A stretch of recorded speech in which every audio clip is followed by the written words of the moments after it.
and then we'll Okay. go to Brandon. Brandon, are you asking the question? Sure. This isn't your first book that you've done together. Tell me a little bit about how you guys work together and how it's changed since the beginning. Yeah, this is actually our third book. Yeah, our third book of fiction. Dan has written a couple of books, nonfiction, on diving. Submerged is one of them. Yeah. Submerged. The other part of your question was, how do we work? Painfully. No, we never sit down and actually write together. We have several meetings prior to getting started, and then we do a kind of a sketchy outline. We have lunch usually once a week where we talk about each other's work and how we're progressing and that kind of thing. We write separate chapters of separate characters, and hopefully they blend in together. We each take one character and write through the point of view of that character for the chapter that we're working on. Kind of gives you the opportunity when you have two people working together to get a lot of benefit into the book from the energy of two people that way. Talk about going from a well-accomplished actor to being an author. Oh, well, you know, we've been doing this for about 12, 14 years, and so I was actually still acting, you know, while I was writing. So it's been kind of a nice progression to kind of come over to the full-time to the writing side. It's also very pleasant when you're writing to be able to sleep in your own bed and not be out on location somewhere, working nights and in all kinds of weather and that kind of thing. So it's been a nice, a very nice idea for me in my older age. What separates you from other writers? How do you want to move your readers? You want to answer that? I figured you'd see how we want to move them.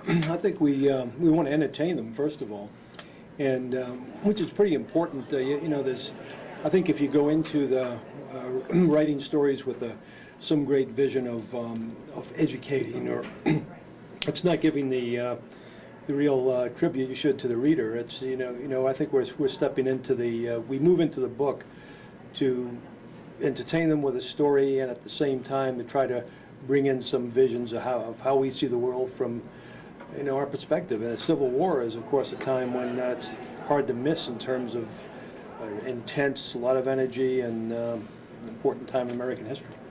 We like the idea of developing a full character. I suppose that comes from my acting, and that I like the idea of flawed characters also. It's great fun for me. It's kind of typecasting. Yes. You think? Thanks, everyone. Thank you. Thank you so Hey, much. you got time for a picture? Yeah. Cool. Yeah, Andy, you too. Andy with you guys. Thank you much. Evansville, Indiana. Get back there, kiddo. Thank you. It was great to meet you. Thank you so much. Hoosiers pretty So- popular film in Evansville.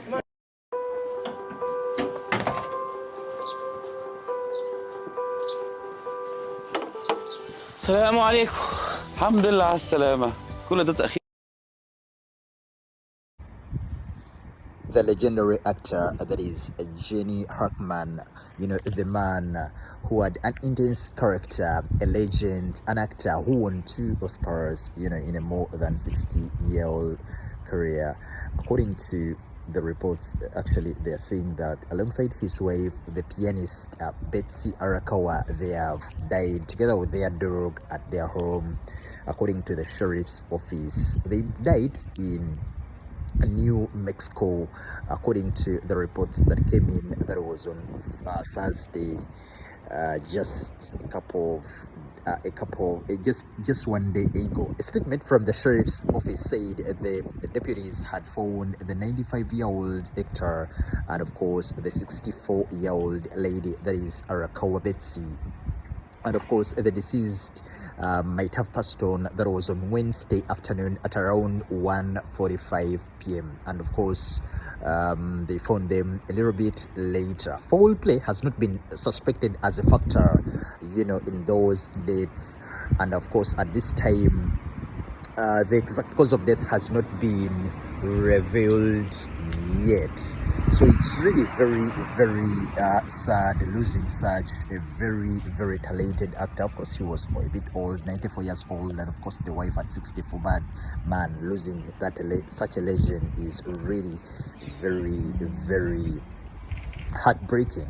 This is an active and of course an ongoing investigation by the Santa County Sheriff's Office, and they said that the two actually, when they were discovered, they didn't find anything that could mean that there must have been someone who did this unthinkable. But of course, Hackman was a former Marine known for his raspy voice, and of course he appeared in more than 80 films, as well as on television and stage during that lengthy career that started in the early 60s. He earned his first Oscar nomination for his breakout role as the brother of the bank robber Clyde Barrow. That was in 1967's Bonnie and Clyde.